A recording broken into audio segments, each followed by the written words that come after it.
نحمدہ و نصلی علی رسول الکریم، اما بعد فاعوذ باللہ من الشیطان الرجیم، بسم اللہ الرحمن الرحیم۔ من صام رمضان ایمانا و احتسابا غفر لہ ما تقدم من ذنبہ۔ تو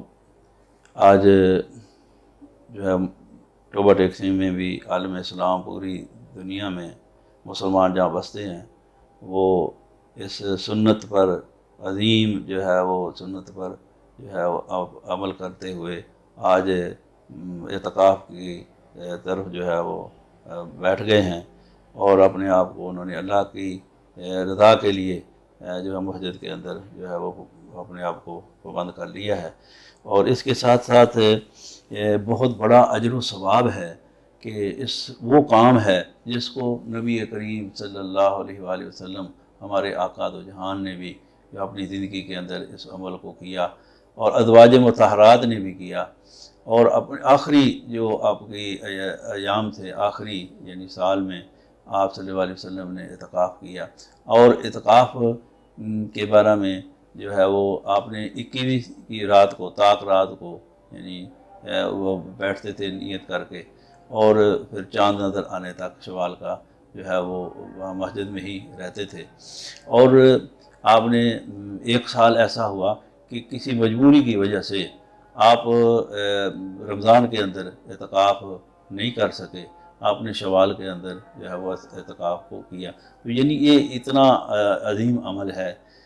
رب کی رضا کے لیے، اور اس کا ثواب بھی بہت زیادہ ہے کہ یعنی رمضان میں ایک عبادت جو ہے، ایک نفل کی عبادت بھی 70 گنا وہ بڑھ جاتی ہے۔ تو اس طرح آج سینکڑوں جو ہیں مسلمان جو ہے وہ آج مسجدوں میں اعتکاف کی نیت کر کے اللہ کی رضا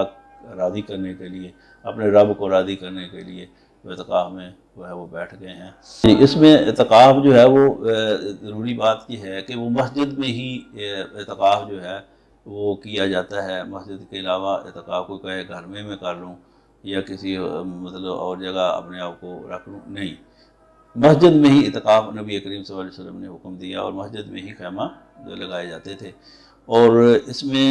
پابندیاں یہ ہیں کہ یعنی دوسرے لوگوں کے اندر یعنی اپنے آپ کو دوسروں سے الگ کرنا، اپنے آپ کو دوسروں سے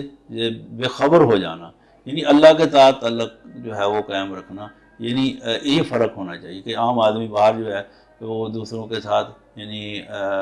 ہم کلام ہو، باتیں کرے، گفتگو محب ہو جیسے دوسرے، اس میں فرق نہ ہو، تو پھر وہ کیسا اعتکاف ہے کہ اپنے اچھا اس طرح کوئی لوگ جو ہے وہ موبائل کا استعمال کرتے ہیں، یعنی وہ موبائل جس کے اندر وہ بہت ساری چیزیں یعنی خبریں بھی دیکھتے رہتے ہیں، اور فیس بک کو بھی دیکھتے رہتے ہیں، اور آج کل وہ فون آیا، فون پر بھی باتیں، تو اپنے آپ کو اس نے دوسرے سے اور اعتکاف کے اندر اپنے آپ کو اس نے کیا فرق کیا؟ تو اعتکاف کا یہ مطلب ہے کہ وہ اپنے آپ کو دوسروں سے الگ کر لے۔ تو جب وہ ذہنی طور پر بھی وہ اس سے نہیں ہے، الگ نہیں ہے، وہ خبریں اس کو آگاہی ہے، سارے حالات باہر کا وہ واقف ہے، تو وہ معتکف اور دوسرے کے اندر فرق نہیں رہتا۔ تو لہذا یہ اہم بات جو یہ ہے، باقی یہ ہے کہ مسجد کے باہر آج کل تو ہمارے جو ہے وہ جو بیت الخلاء ہیں وہ موجود ہیں مسجد کے اندر۔ پہلے ہوتا تھا کہ وہ مسجد کے قریب بیت الخلاء نہیں ہوتے تھے، باہر رفع حاجت کے لیے نکلنے کی اجازت تھی، تو یہ شرعی عذر ہے، یعنی اس لحاظ سے وہ جو ہے وہ باہر جا سکتا ہے۔ تو ورنہ مسجد سے باہر جو ہے نکلے گا بغیر شرعی عذر کے تو اس کا اعتکاف نہیں رہے گا، وہ معتکف نہیں رہے گا۔ تو بہرحال اس کا اجر و ثواب اتنا ہے کہ جو بندہ حدیث پاک میں کہ جو بندہ اعتکاف صحیح اس کا حق ادا کرتا ہے، اللہ تعالیٰ کی عبادت کرتا ہے، اس راتوں میں، طاق راتوں میں جو ہے وہ اس رات کو جو لیلۃ القدر کی رات ہے اس کو ڈھونڈتا ہے اور اس کی جستجو میں رہتا ہے، تو یہ جائے کہ وہ گھڑی اس کو نصیب ہو یا نہ ہو، لیکن اس کے لیے کوشش کرنا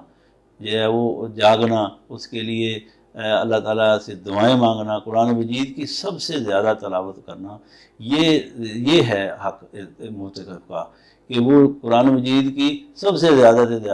جو ہے وہ تلاوت فرمائے، تلاوت کرے، تاکہ جو ہے وہ یعنی رمضان اور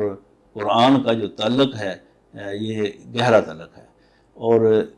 جو بندہ مطلب تلاوت ہی نہیں کرتا قرآن مجید کی، تو بلکہ میں کہتا ہوں کہ اس کو کیونکہ اہل عرب لوگ تھے، وہ تو قرآن کو ترجمے کی ضرورت نہیں تھی. ہمیں کیا قرآن کہتا ہے، قرآن کا پیغام کیا ہے، ہم سے کون سا مطالبہ کر رہا ہے، ہمیں کیا کہتا ہے. قرآن کو پڑھنا تو ثواب کی نیت سے بلا شبہ جو ہے وہ ثواب ملتا ہے، اور اس کو سمجھنا، یعنی غور و فکر کرنا اس کے اندر، اس کے معنی کو اور اس کے تفسیر کو جاننا، ترجمے کو جاننا، یہ بھی بہت زیادہ ضروری ہے. تو متقف کے لیے یہ ایک بہت بڑا موقع ہے کہ وہ اس کو جو ہے وہ اس موقع سے فائدہ اٹھائے، قرآن کو کم از کم ایک مرتبہ ترجمے کے ساتھ جو ہے وہ پڑھے. تو اللہ تعالیٰ اس کی جو ہے وہ کیسے مزہ آتا ہے عبادت کے اندر. جو سنت نبوی سے ثابت ہے وہ اس وقت عورتیں جو ہیں وہ مسجد میں ہی خیمہ ازن ہوتی تھی. ازواج مطہرات کی، امہات المومنین کی جو ہے وہ خیمے لگے ہوتے تھے. حدیث سے ثابت ہے کہ مسجد میں ہی اعتکاف ہوتا تھا. اور بعد میں فتنوں کی وجہ سے جو ہے وہ عورتوں کو مسجد میں نماز پڑھنے سے یعنی فرض نہ قرار دیا، تو گھروں میں رہتی ہیں. تو اب اعتکاف تو بہرحال جو ہے یہ صحیح علماء کا جو یہ بات ہے کہ وہ اعتکاف تو مسجد میں ہی کیا جاتا ہے. اور اس کے علاوہ تو اس کو ہم یہ کہہ سکتے ہیں کہ وہ اپنے آپ کو عبادت کے لیے مختص کر لیتے ہیں، لیکن اعتکاف مسجد میں ہی ہے. ہاں تو وہ عبادت کے لیے تو کہیں کسی وقت بھی انسان جو ہے وہ اپنے آپ کو مختص کر سکتا ہے، لیکن اعتکاف کی جو بات ہے نا وہ مسجد میں ہی ہے. تو باقی حضرت عائشہ صدیقہ رضی اللہ تعالیٰ کے بارے میں آتی ہے کہ وہ ہر وقت جو ہے ہر روز عصر کے بعد مغرب تک کا وقت ضائع نہیں کرتی تھی. یعنی عورتوں کی بات جب تو وہ فرمایا کہ وہ درود پاک یعنی نبی کریم صلی اللہ علیہ وسلم پر درود کو مختص کیا ہوا تھا. یعنی تو ہے کہ عبادت منع نہیں ہے کہ وہ گھر میں عبادت کر سکتی ہیں، یعنی جس طرح نمازیں گھروں میں پڑھتی ہیں اور درود شریف یا اذکار جو ہے وہ قرآن مجید ساتھ وہ اپنے آپ کو اس جگہ میں مختص کر لیں. لیکن اعتکاف کے بارے میں جو صحیح ہے وہ ان مسجدوں کے علاوہ نہیں ہے. ہاں جی، یہ اعتکاف کے ساتھ جو روزہ ہے وہ ہے تو شرط، لیکن اللہ تعالیٰ نے بیمار کے لیے قرآن میں جو ہے وہ رخصت دی ہے، اور اسی طرح مسافر کو بھی جو ہے اللہ نے جو ہے وہ رخصت دی ہے. رخصت تو شرعی جو ہے وہ کہیں بھی ہو سکتی ہے. تو اگر بیمار ہے تو وہ دوائی بھی کھانے کے لیے مسجد میں وہ دوائی جو ہے وہ انتظام کرنا چاہیے اسے. تو یہ سب سے پہلے کہ اس کی جان ضروری ہے، یعنی جس کی صحت ہوگی تو پھر ہی عبادت ہوگی.